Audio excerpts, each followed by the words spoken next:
Computer में सीखा input devices क्या होती हैं, आउटपुट डिवाइसेस क्या होती हैं।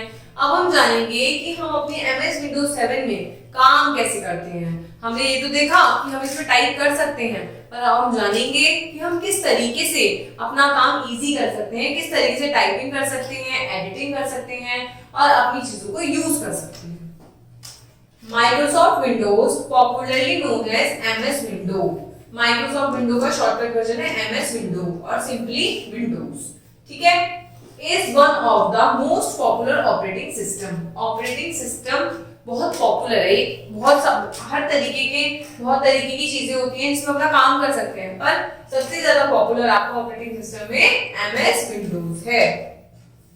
When we start a computer, जब भी हम अपने कंप्यूटर को स्टार्ट करते हैं, the first software that get loaded on in it is known as the operating system। जब भी हम अपना कंप्यूटर स्टार्ट करते हैं तो सबसे पहले जो लोड होता है उसे हम क्या कहते हैं, ऑपरेटिंग सिस्टम कहते हैं।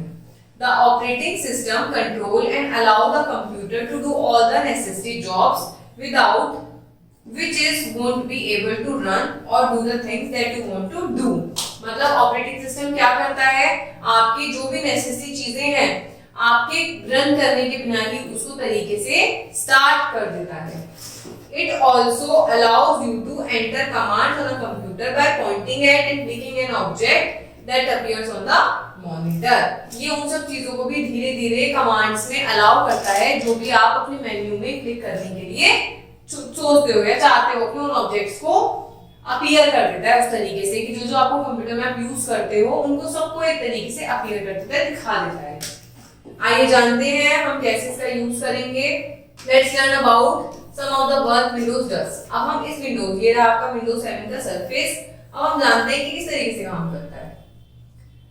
It control the hardware such as keyboard, monitor, mouse. ये क्या करता है, सभी हार्डवेयर, कीबोर्ड हो गए, मॉनिटर हो गए, माउस हो गए, इन सबको कंट्रोल करता है। ये सब हार्डवेयर सी इस विंडो पे ऑपरेटिंग सिस्टम पे काम करते हैं, तो इनको कंट्रोल करता है। It control the operations of the application software such as MS Word, MS Paint। इसके अंदर काफी सारी एप्लीकेशंस होती हैं, MS Word, MS Paint, MS Excel, PowerPoint, इन सबको भी क्या करता है, कंट्रोल करता है। It receives input from the keyboard and send output to the monitor। ये क्या करता है, प्रोसेसिंग का ही काम करता है। इनपुट कीबोर्ड से इनपुट लेता है, मॉनिटर से रिजल्ट आता है। It keeps track of files in a hard disk। इसके अंदर एक हार्ड डिस्क होती है जिसके अंदर ये फाइल्स को सेव करके रखता है। अब देखेंगे हम डेस्कटॉप। डेस्कटॉप कहते हैं इस सरफेस को, ठीक है। When you switch on your computer, जब भी आप अपना कंप्यूटर ऑन करते हैं, Windows start automatically. The first screen that you see after the window has loaded is called desktop. जब भी आप अपना कंप्यूटर ऑन करते हैं, स्टार्ट करते हैं, तो जो फर्स्ट स्क्रीन आपको दिखाई देती है, दिख रही है, इसको आप बोलोगे डेस्कटॉप, ठीक है। The desktop contains small pictures that have name like my computer, recycle bin। These small pictures are called icons। इसके अंदर ये छोटे-छोटे icons बन रहे हैं, ये बन रहे हैं ना, ये है my computer, recycle bin, इन सबको आप कहते हो icons, ठीक है। The icon represent different programs। ये जो icons होते हैं आपके, ये different programs को represent करते हैं। Files and folder that can be opened by double clicking the particular icon। अब आपको कोई भी आइकन ओपन करना है तो आप माउस की मदद से क्या करोगे, उस पर डबल क्लिक करोगे तो वो ओपन हो जाएगा। सब कॉमन आइकन्स हम देखते हैं नेक्स्ट टॉपिक, क्या क्या देखते हैं। सबसे पहला था my computer. This icon allows you to explore the context of your all computer drives as well as manage your computer files. ये होता है माय कंप्यूटर का आइकन। इसके अंदर आप जो भी कंप्यूटर में ड्राइव पे काम करते हो, अपनी कंप्यूटर काम करता है आपका, सारी फाइल्स यहाँ से मैनेज होती हैं। सेकंड हो गया आपका इंटरनेट एक्सप्लोरर। इसका आइकन ऐसा होता है, Internet Explorer. By double clicking on it you can connect to the internet. अगर सपोज कीजिए आपको कोई भी इंटरनेट पे काम करना है, आपको कोई भी साइट सर्च करनी है, आपको कोई भी परचेज करना है, फेसबुक चलाना है, इंस्टाग्राम चलाना है, तो आप इंटरनेट एक्सप्लोरर पे जाएंगे इंटरनेट से कनेक्ट करने के लिए। थर्ड है recycle bin. All the files you delete from your computer are stored here.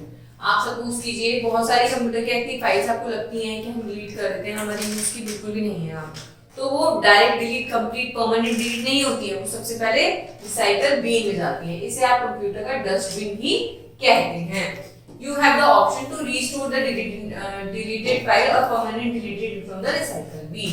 ठीक है, आपको सपोज कीजिए आपको डिलीट कर दिया, आपको लगा मुझे तो डिलीट ही नहीं करनी थी, वो तो बहुत इंपॉर्टेंट फाइल थी, तो डोंट वरी, आप उसको रिसाइकल बिन से रिस्टोर कर सकते हैं।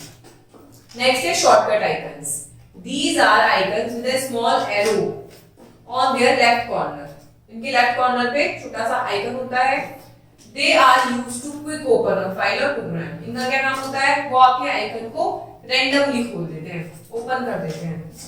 Double clicking on a shortcut icon is the same as a double clicking on their original file. आप चाहे आइकन पे क्लिक करो, चाहे उनकी फाइल पे क्लिक करो, डबल क्लिक करके वो ओपन हो जाती है। However, deleting a shortcut does not remove the original file। जैसे कि इनके शॉर्टकट दे रखे हैं, आप इन पे डबल क्लिक करोगे तो भी वही चीज खुलेगी, इनके प्रॉपर फोल्डर पे क्लिक करोगे तो भी वही चीज खुलेगी। और अगर आप सोचो यहाँ से आप डिलीट कर दोगे तो उसकी फाइल डिलीट हो जाएगी, ऐसा बिल्कुल भी नहीं होगा। यहाँ से डिलीट का मतलब होता है सिर्फ इसकी शॉर्टकट डिलीट हुआ है, ऐसा नहीं है कि वो फाइल ही डिलीट हुई है। नेक्स्ट हम पढ़ते हैं फाइल। फाइल कैसी होती है, फाइल और फोल्डर क्या होता है।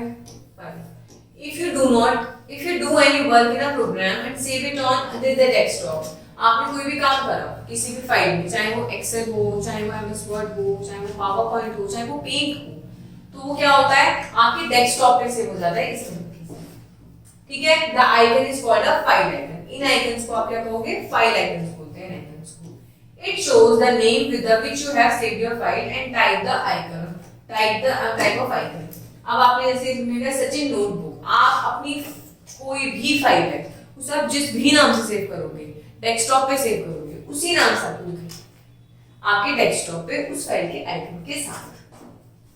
Which depends upon the software used to create it। For example, अब आपने MS Word करा तो ये वाला आइकन आएगा, आपने Excel करा तो ये वाला आइकन आएगा, PowerPoint करा तो ये वाला आइकन आएगा, और नाम जो आपने लिखा है वो भी आएगा। ठीक है बच्चों, अब देखते हैं फोल्डर क्या होता है। This is the place where we can save our files and organize them। One folder may contain several files or even folders। Suppose कीजिए आपने 50 फाइल्स बनाई है, अब वो 50 फाइल्स आप सिस्टम पे आइकन्स शॉर्टकट पे लगा देंगे तो आपका सिस्टम कितना मेसी हो जाएगा। आप लोग सपोज कीजिए, अब घर के एग्जांपल से ले लीजिए, अगर आप अपने कपड़ों को अलग अलग अलग करके रखेंगे अपने बेड पे तो क्या वो पॉसिबल होगा मैनेज करना? बिल्कुल भी नहीं होगा। तो हम क्या करते हैं, एक अलमीरा में उन कपड़ों को सेट करते हैं। ऐसे ही फोल्डर होता है हमारे पास, इस फोल्डर के अंदर हम अपनी जितनी भी फाइल्स बनाते हैं उनको स्टोर कर सकते हैं एक जगह पे। फोल्डर के अंदर फोल्डर भी सेव हो सकता है, उसमें बोलते हैं सब फोल्डर, और फोल्डर के अंदर हम फाइल भी सेव कर सकते हैं। अब देखते हैं नेक्स्ट हम डेस्कटॉप वॉलपेपर। डेस्कटॉप वॉलपेपर क्या होता है? अब डेस्कटॉप वॉलपेपर जैसे कि आपने देखा इस पे ये वॉलपेपर है, अब हम देखेंगे इस वॉलपेपर को हम चेंज कैसे करते हैं। The background that is visible on the desktop behind the icons and the taskbar is called the desktop wallpaper। मैंने बताया पहले ही आपको ये चीज, आप इसे चेंज कर सकते हैं। You can change the desktop wallpaper according to your choice। हम अपनी चॉइस के अकॉर्डिंग अपने डेस्कटॉप का वॉलपेपर चेंज कर सकते हैं। अब हम इसके स्टेप्स फॉलो करेंगे कि करके और हमें समझ आ जाएगा। फर्स्ट स्टेप में हमें क्या करना है, click on the start button. सबसे पहले हम इसमें स्टार्ट बटन पे क्लिक करेंगे। उसके बाद इन द सर्च प्रोग्राम के अंदर क्या करेंगे हम, file box type desktop background, ये होता है हमारा सर्च। ठीक है, इसके अंदर हम क्या क्लिक लिखेंगे, डेस्कटॉप बैकग्राउंड, क्योंकि हमें बैकग्राउंड चेंज करना है और किसका चेंज करना है, डेस्कटॉप का चेंज करना है। तो हम इसमें लिखेंगे desktop background and then click on the change background. फिर ऊपर एक खुलकर आ जाएगा, फिर हम इस पे क्लिक कर देंगे, इस पे क्लिक कर देंगे। इसके बाद click the picture that you want to use for desktop background. इसके बाद देखिए इतनी सारी पिक्चर्स ऊपर आ गई जब आपने वो ओपन करा। ठीक है, तो आप क्या करेंगे, इनमें से किसी एक पे क्लिक कर देंगे जो आपको चेंज करनी है। If the picture you want to use is not the list in the desktop background picture, click on the browse to search the picture on your computer and click the picture location box to see other categories। When you find the picture you want, click on it, become your desktop background। अब इसमें क्या लिखा है, suppose कीजिए इसमें वो picture है ही नहीं जो आपको अपने बैकग्राउंड पे लगानी है, तो आप क्या करेंगे, यहाँ पे ब्राउज का ऑप्शन आता है। ब्राउज का मतलब होता है कि जो इसमें नहीं है आपके अगर कंप्यूटर में है तो आप सर्च करके उसको लगा सकते हो अपने, ठीक है। क्लिक, या फिर इसके अलावा क्या कर सकते हैं, click on the picture under picture position, click on the down arrow and choose whether to fill the picture in the whole screen, fit the picture to the screen, stretch the picture, type the picture, centre the picture on the screen and then click on the save changes. इसके अंदर आप यहाँ पे आप अपनी picture को set भी कर सकते हैं, बट सबसे इजीएस्ट जो वे होता है वो यही होता है, आप या तो यहाँ से सिलेक्ट कर लीजिए या फिर आप अपनी पिक्चर को ब्राउज कर लीजिए। अब हम नेक्स्ट पढ़ते हैं importance of file and folders in Windows 7। अब हम देखते हैं कि हमारी फाइल और फोल्डर में, फाइल और फोल्डर का क्या क्या इंपॉर्टेंस होता है विंडोज 7 में, क्या इंपॉर्टेंस है इस चीज का।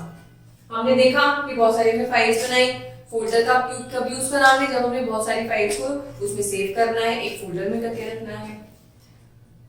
What do you do when you need to keep your important papers and documents safely? अब आप बताइए, जब आपको अपने इंपॉर्टेंट डॉक्यूमेंट्स को सेव करके रखना होता है तो आप क्या करते हैं, चाहे वो फाइल हो चाहे वो डॉक्यूमेंट हो, तो आप क्या करते हैं, यू फाइल देम, आप क्या करते हैं उसे फाइल में रख देते हैं, फाइल में करके रख लेते हैं, मीना में करके रख देते हैं। Several files can be organized in different folders so that whenever you need a paper, you just pick up the relevant folder. It saves time, energy and help you to become more efficient. अब आपके पास suppose कीजिए आपके father के पास बहुत सारे documents हैं, जिसमें उनके पास घर के कागज भी हैं, सिलेंडर के भी कागज हैं, आपके रिपोर्ट कार्ड्स भी हैं, आप उनके पैन कार्ड्स भी हैं, उनके एटीएम कार्ड्स भी हैं। तो वो क्या करते होंगे, उन्होंने सबका एक एक फोल्डर बना रखा होगा और जो भी उन्हें चाहिए होता होगा वो उस फोल्डर से निकाल लेते होंगे और यूज कर लेते होंगे। तो इससे क्या होता है, उनका टाइम सेव होता है और चीजें सही तरीके से रखी रहती हैं। In the same way, we can say that the concept of file and folder in Windows help you organize your information safely and efficiently. ऐसे ही कंप्यूटर के अंदर अब जो चीज आपके पास हार्ड कॉपीज में है वो तो आप अपनी फाइल में रख के में सेव कर लेंगे, पर वो कंप्यूटर में कैसे सेव करेंगे, with the help of files and folder. Computer के अंदर folder are the convenient way to store and organise your files on a computer. अब एक फोल्डर के अंदर आप अपनी फाइल्स को बिल्कुल ऑर्गेनाइज वे में सेव करके रख सकते हैं। You can create any number of folder and even store folder inside the folder. आप फोल्डर के अंदर बहुत सारी फाइल्स को भी सेव कर सकते हो और फोल्डर के अंदर भी फोल्डर को सेव कर सकते हो, ठीक है। फोल्डर्स क्रिएट इनसाइड कॉल्ड सब फोल्डर। अगर आप फोल्डर के अंदर भी एक फोल्डर बना रहे हैं तो आप उसको बोलेंगे सब फोल्डर। फोल्डर के अंदर फाइल भी सेव हो सकती है और सब फोल्डर भी सेव आप कर सकते हैं। अब हमने ये तो देख लिया कि कैसे सेव करते हैं, अब हम देखते हैं कि हम फोल्डर बनाएंगे कैसे। हमें फोल्डर बनाना भी तो आना चाहिए। अब देखते हैं कैसे बनाएंगे। हम स्टेप्स फॉलो करेंगे। Step 1, go to the location where you want to create a new folder. सबसे पहले हम उस लोकेशन पे जाएंगे, या तो वो हमारा डेस्कटॉप हो सकता है या वो हमारी कोई भी एरिया हो सकता है, लोकल डिस्क हो सकता है, हमारी पेन ड्राइव हो सकती है। हम सबसे पहले जाएंगे हमें जहाँ सेव करना है, बनाना है वो फोल्डर। फिर हम क्या करेंगे, राइट क्लिक करेंगे ब्लैंक एरिया, जैसे ब्लैंक एरिया है उन्होंने राइट क्लिक करा। गो टू द न्यू, सबसे पहले हम जाएंगे न्यू पे। न्यू के बाद आपके पास इतने सारे ऑप्शन आ जाते हैं। न्यू के पास सबसे पहला ऑप्शन आता है आपका फोल्डर का, ठीक है। आप फोल्डर पे टिक कर देंगे। Type a name for a new folder, इसमें क्या करेंगे, जब उस पे टिक करेंगे तो एक फोल्डर का आइकन बना हुआ आ जाएगा और नीचे आप अपना कोई फोल्डर का नेम टाइप आराम से कर सकते हैं। The new folder you created appears at a location with the name of your specified. अब न्यू फोल्डर आपका बन जाएगा, उसी लोकेशन पे बन जाएगा जहां पे आप लोग सेव करेंगे और उसका नाम भी आ जाएगा।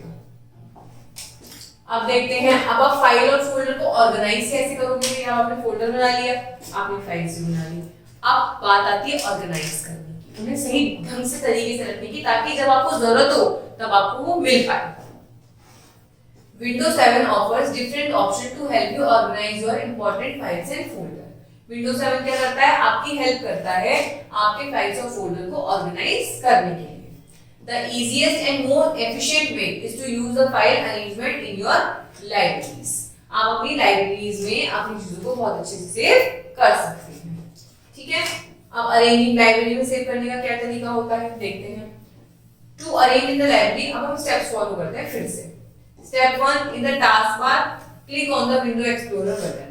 टास्क बार के अंदर, ये जो हमारा टास्क बार होता है इसके अंदर हम विंडो एक्सप्लोरर बटन को क्लिक करते हैं।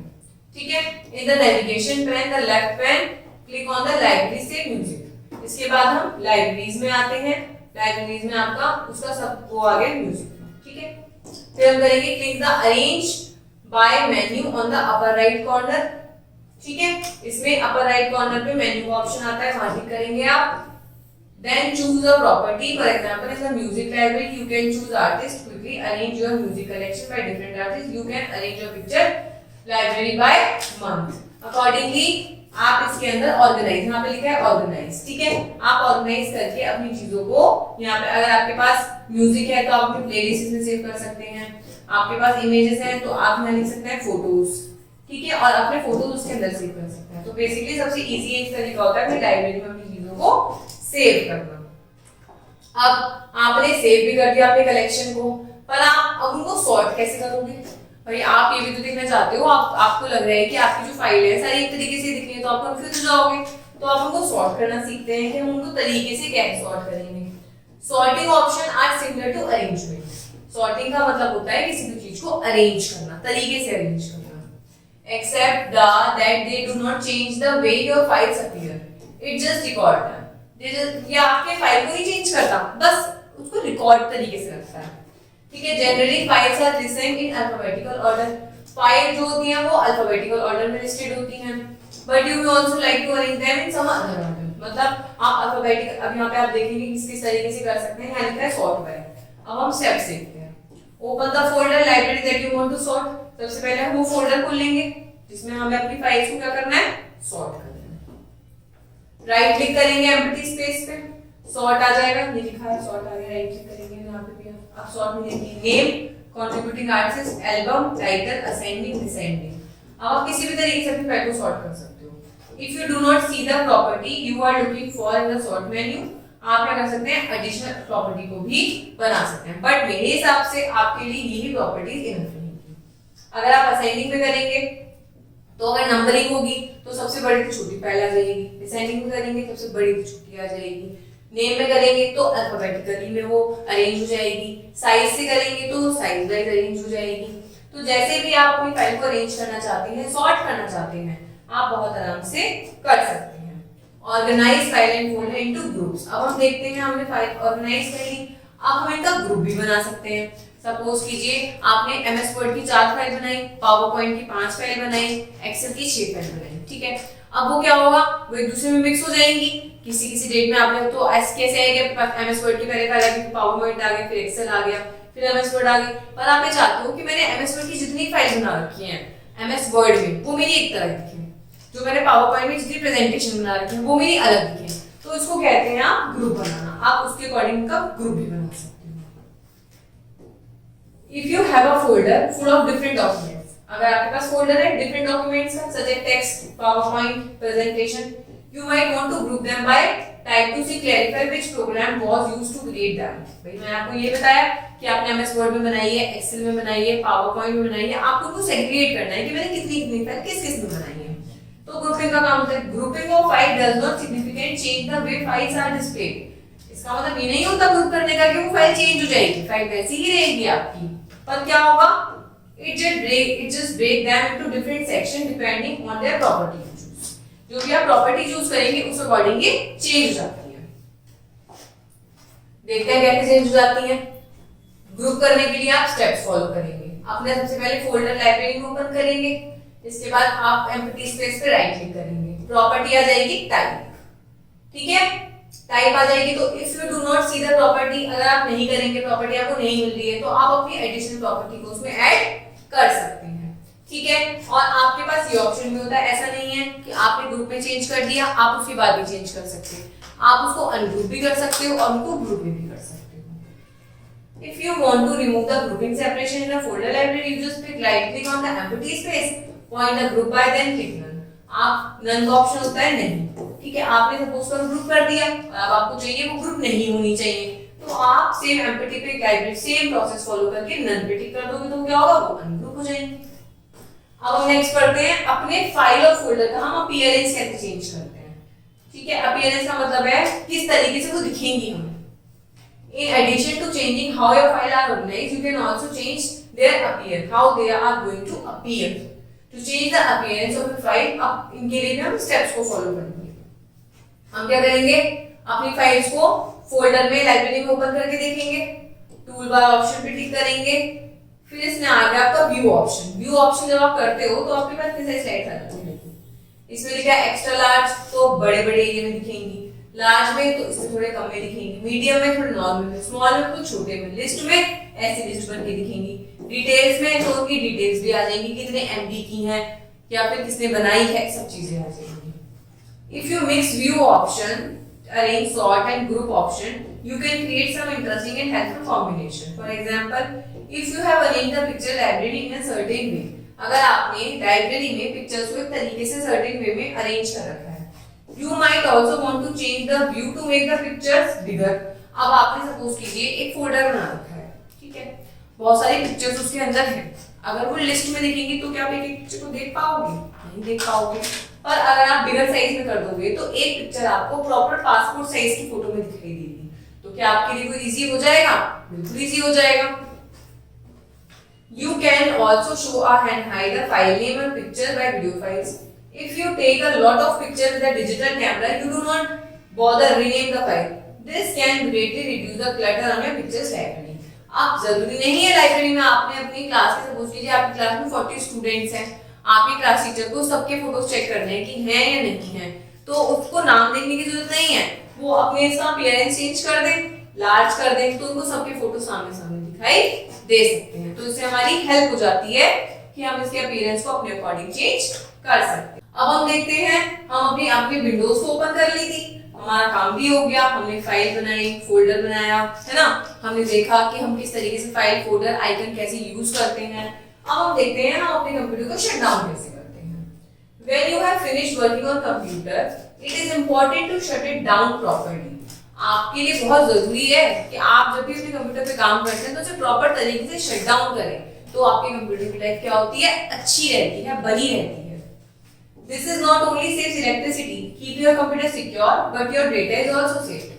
ये सिर्फ इलेक्ट्रिसिटी सेव करने के लिए नहीं होती है, आपका डेटा भी इससे सेव रहता है। ठीक है, अब स्टेप्स फॉलो करते हैं। आप क्या करेंगे, स्टार्ट बटन पे टिक करेंगे, स्टार्ट बटन पे टिक करने के बाद आप शट डाउन पे टिक करेंगे, ये रहा शट डाउन। शट डाउन पे टिक करने के बाद when you click on shut down button, your computer closure option खुल जाएगा। इस तरीके के ऑप्शन आपको मिल जाएंगे जिसमें switch user, log of, lock, restart, sleep, इतने सारे ऑप्शंस हैं। आपको किसको चूज करना है, along with the document itself, then completely turns off automatically. Be careful, shutting down does not save your work, so you must save before file shutting down the computer. आपको जब भी अपने computer को shut down करना है उससे पहले आपको क्या करना है, अपनी फाइल्स को सेव करना है। शट डाउन का मतलब ये नहीं होता कि आपकी फाइल सेव हो जाती है, आपको ध्यान रखना है कि जब भी मुझे अपना कंप्यूटर शट डाउन करना है, मैंने जितना भी अपने कंप्यूटर में काम कर रखा है मुझे चेक करना है कि मुझे वो सेव मेरा वो सेव हो गया है या नहीं हो गया है, और अपने कंप्यूटर को बिल्कुल तरीके से जैसे मैंने आपको ये वाले स्टेप्स बताए हैं इन स्टेप्स को ही फॉलो करना है और अपने कंप्यूटर को तरीके से शट डाउन करना है, ताकि आपके कंप्यूटर की लाइफ लॉन्ग भी रहे, आपका डेटा भी तरीके से सेव रहे। Thank you.